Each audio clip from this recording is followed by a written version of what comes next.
ஸ்டாலின் என்ன பண்ணார் கேட்கறாங்கல்ல.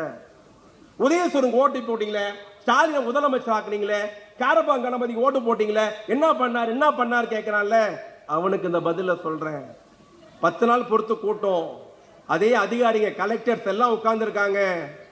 10 நாள் பொறுத்து கூட்டம் போட்ட பிறகு அதிகாரி எழுந்து சொல்றாங்க, ஐயா நீங்க சொன்ன மாதிரி தமிழ்நாட்டில் கொரோனாக்கு 3 வருஷத்துல 49,000 பேர் இறந்தாங்கன்னு நாங்க தகவல் சொன்னோம். நீங்க இறந்தவங்க குழந்தைங்களா என்ன ஆச்சு, எத்தனை குழந்தைங்கன்னு கேட்டீங்கல்ல. இந்த டேட்டா கொண்டு வந்திருக்கோம் ஐயா. 49,000 பேர் இறந்தாங்க.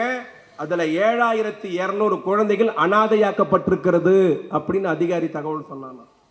7,200 குழந்தைங்க அனாதையாயிடுச்சு கொரோனால.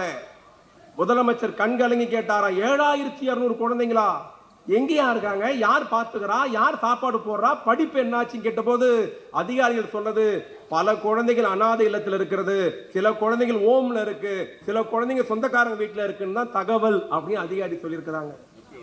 எந்த குழந்தையும் முதலமைச்சருக்கு மனு கொடுக்கல, லெட்டர் கொடுக்கல, ஊர்வலம் வரல, யாரும் வேண்டுகோள் வைக்கல.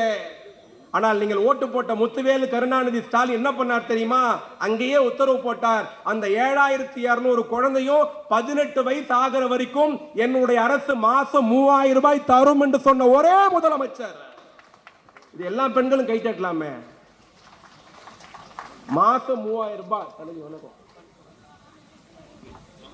எவ்வளோ மாசம் சொல்லு, கை தூக்கி சொல்லுங்க. மாசம் எவ்வளோ? 3,000 ரூபாய். யாருக்கு? கொரோனாவில் இறந்து போன பெற்றோருடைய குழந்தைகளுக்கு. அது மட்டும் விட்டாரா? மாசம் 3,000 ரூபாய் கொடுக்கிறோம். பாத்துக்கிற சித்தியோ சித்தப்பாவோ அண்ணனோ அண்ணியோ பெரியமோ யாரோ ஒருத்தர் 3,000 ரூபாய்க்கு சோறு போட்டுருவாங்க. 18 வயசான அந்த குழந்தையோட நிலைமை, அது பெண் பிள்ளையா இருந்தா யார் கட்டி கொடுப்பா? ஆண் பிள்ளையா இருந்தா எப்படி வாழ்க்கை நடத்தும்? முதலமைச்சர் சொன்னார், அந்த 7,200 குழந்தை பேர்லையும் ஒவ்வொரு குழந்தை பேர்லையும் 5 லட்சம் ரூபாய் டெபாசிட் பண்ண ஒரே தலைவன் தமிழ்நாட்டு முதலமைச்சர். 5 லட்சம் ரூபாய்.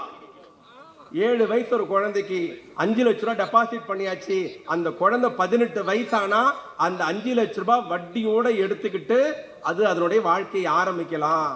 சொல்லுங்க பெரியவர்களே, இந்த 7 வயசு குழந்தை எப்போ 18 வயசு ஆகும்? நாங்கள் எலெக்ஷனுக்காக திட்டம் கொண்டு வந்தோமா? இப்படி கொரோனாவில் பாதிக்கப்பட்ட இறந்து போனுடைய குழந்தைகளுக்கும் திட்டம் தீட்டிய தலைவன் நம்முடைய தமிழ்நாட்டு முதலமைச்சர். இன்னொரு திட்டம் அன்பு கரங்கள்ட்டு, எத்தனை பேருக்கு தெரியலாம் தெரியல. அன்பு கரங்கள். அப்பா இல்லையா, மாசம் 2,000 ரூபாய். அம்மா இல்லையா, மாசம் 2,000 ரூபாய். யாருமே இல்லையா, நீ வாழ்ற காலம் வரைக்கும் உனக்கு 2,000 ரூபாய்.